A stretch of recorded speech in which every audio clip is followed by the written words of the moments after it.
Hello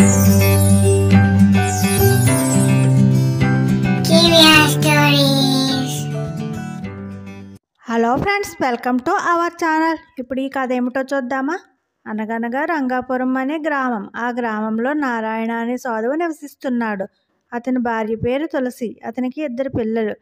వాళ్ళు చాలా పేదవాళ్ళు. అతనికి కొంచెం తోట పొలం ఉంది. అందులో పండింది మాత్రమే తెచ్చి పిల్లలకి పెట్టి కాలం గడుపుతున్నారు.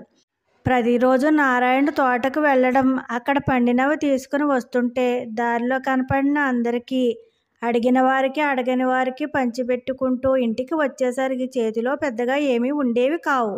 ఒకరోజు తోటలో పండిన చెరుకు గడలు తీసుకొని వస్తుంటే దారిలో అందరికీ ఇస్తూ ఇంటికి వచ్చేసరికి ఒక్క చెరుకు గడ మిగులుతుంది. తులసి తన భర్త వస్తాడు, ఏదో ఒకటి తీసుకువస్తాడు, పిల్లలకి కడుపు నిండా పెట్టుకుందాం అని ఎదురు చూసేసరికి ఒక్క చెరుకు గడ కనపడడంతో బాధ కోపం పట్టలేక ఆ చెరుకు గడ తీసుకుని నారాయణుడు వైపు మీద చితకబాదింది. ఆ చెరుకు గడ 4 ముక్కలయ్యింది. అప్పుడు నారాయణుడు, చూసావా, ఈ చెరుకు గడ నాకు విరిచే బాధ తప్పించావు.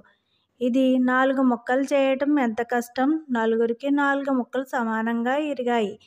చాలా సంతోషం అని.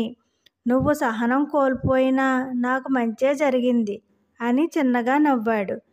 అతని భార్య తులసి ఎంత జరిగినా ఈ మనిషికి కొంచెం కూడా కోపం లేదు. కాస్తైనా కోపం వస్తే అందులో కొంచెం పౌరుషం వచ్చేది, అప్పుడైనా బాగుపడేవాళ్ళం అని ఏడుస్తూ కూర్చుంటుంది. నీతి: ఏది కూడా సహనం కోల్పోయే వరకు తెచ్చుకోకూడదు. Please like, share and subscribe friends, and don't forget to on the bell icon.